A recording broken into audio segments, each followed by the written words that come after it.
Ma'am, tinimpla ko ng buo muna kayo ng juice. Juice. Iyan, inamin niyo muna. Thank you. Ano to? Tinimpla ko lang yung juice ni Mikoy. Bakit? Bakit ba yung lasa? Are you out of your mind? Protein shake yan eh.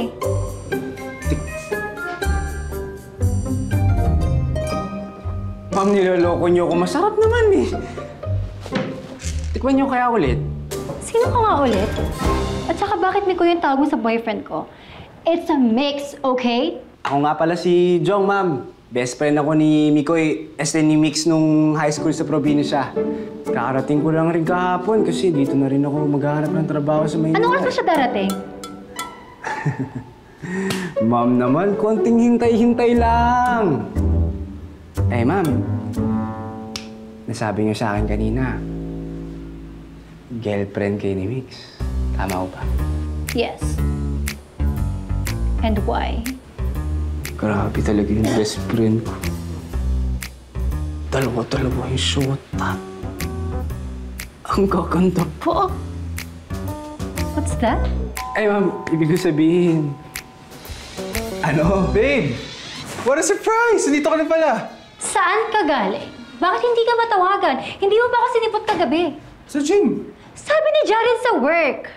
Jong, ma'am. Jong. Di ba nga, part-time fitness coach ako sa gym.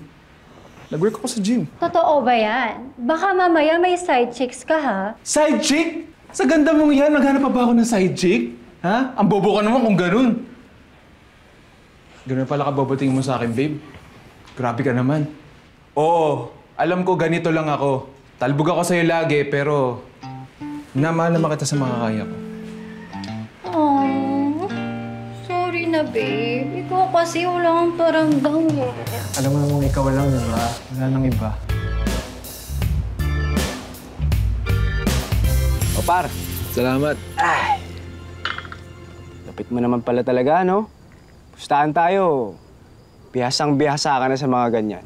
Sigurado ko, marami ka na napapaikot na babae, no? Tamang sabay lang sa Agos, Gar. Alam mo, nung simula nung dumating ako dito sa Manila, ilang beses din rin ako nasaktan ng mga babae dyan. Pero, tuto na ako. Hindi ka ba naniniwala sa mga, karma? Gar, good karma na nga na nagagawa ko lahat ng gusto ko eh. Alam mo, dito sa Manila, bawal yung lalamya-lamya ka. Kasi uuwi ka ng luhaan. Dapat, yamado ka lagi sa mga sabungan. Baka na rin talaga, no? Tsaka isa pa, dapat marunong ka mag-adjust. Ikaw, di ka na nagbago, Gar. Hilig mo pa rin sa mga manok. Syempre. Yun na nga lang yung lagi kong kausap simula nung malis ka sa atin, eh. Kulang naman ako na nandyan yan. Pero sana wag lang magkalat sa bahay. Ang mahal kasi magpalinis sa cleaners. Oo, tol. Salamat, ah.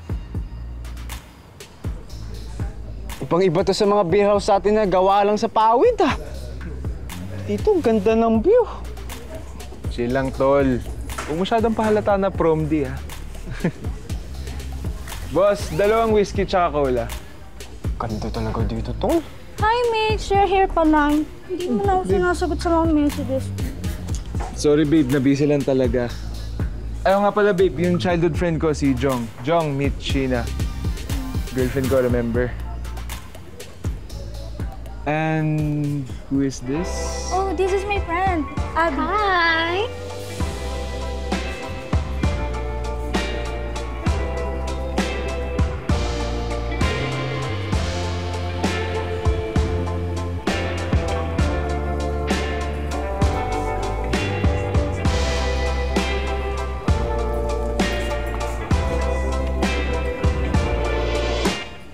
Hi, ma'am. Jong. Hi. Ano?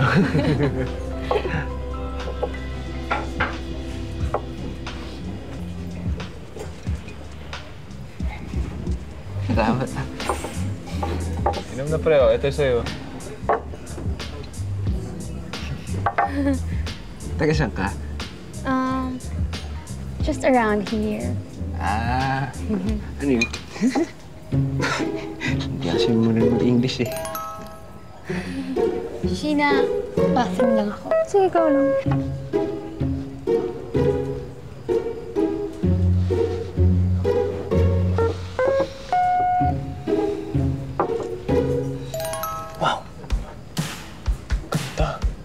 pupuntahan tayo, hindi na siya babalik. Bakit? That's our girl code. Pag hindi niya bet yung kasama niya,